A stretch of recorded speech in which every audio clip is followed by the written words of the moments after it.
Have you ever second-guessed yourself regarding your trust in God? I've oftentimes gone, God, I trust you, but then in my heart, I'm wondering, I've got this big question, like, am I actually just saying it and I don't really trust him? Because why am I feeling so uncertain or unsure of myself? And so what I did is I have 3 ways to find out whether I'm actually trusting God or not. Here's the first.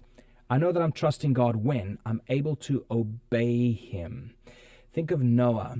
So God tells Noah, okay, go and build this ark. It's like a massive ship. It takes him 75 years to obey God with minimal details. I mean, this guy, Noah, he's never had the experience of a flood. He's never had experience of rain, but God told him to do it. He went, all right, I trust you, God. I guess you're right. I'm wrong. I'm going to go and build this massive box out of wood. And so the question here is, can you obey God even though you have a million questions about the direction God has called you into? Number 2, I know that I trust God when I'm able to be carefree without also being careless. You know, the Bible calls us to not be filled with the cares of this world. But we oftentimes get swallowed up by all the cares of this world. And here, my example is Joseph. So Joseph was hated by his brothers, and then he was thrown into a pit.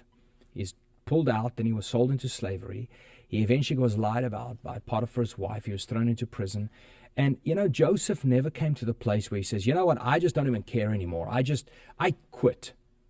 No, we know he didn't, because he was so extremely diligent and so extremely faithful with what was in front of him. So Joseph wasn't caught up in the cares of this world to the point where it pulled him down, where he became cynical and he became bitter in life. No, he didn't. He remained diligent and faithful because he trusted God. So the question there is, are you filled with the cares of this world to the point where you're becoming cynical about life? Or are you trusting God? Because if you trust in God, you wouldn't be filled with the cares of this world. Number 3, I know that I'm trusting God when I'm able to be secure in the midst of a mystery. When God called Abram, he said, Abram, come to a place that I've called you, but leave everything behind. Leave your country, leave your people, leave your family, and come to a place that I have called you to. Imagine that. Leaving everything you find your security in and come to a place of the unknown. And so God calls Abram. Abram obeys him. Abram just goes because he trusted God. Now, if you enjoyed this and you would like to hear more, please make sure to like, subscribe, and follow.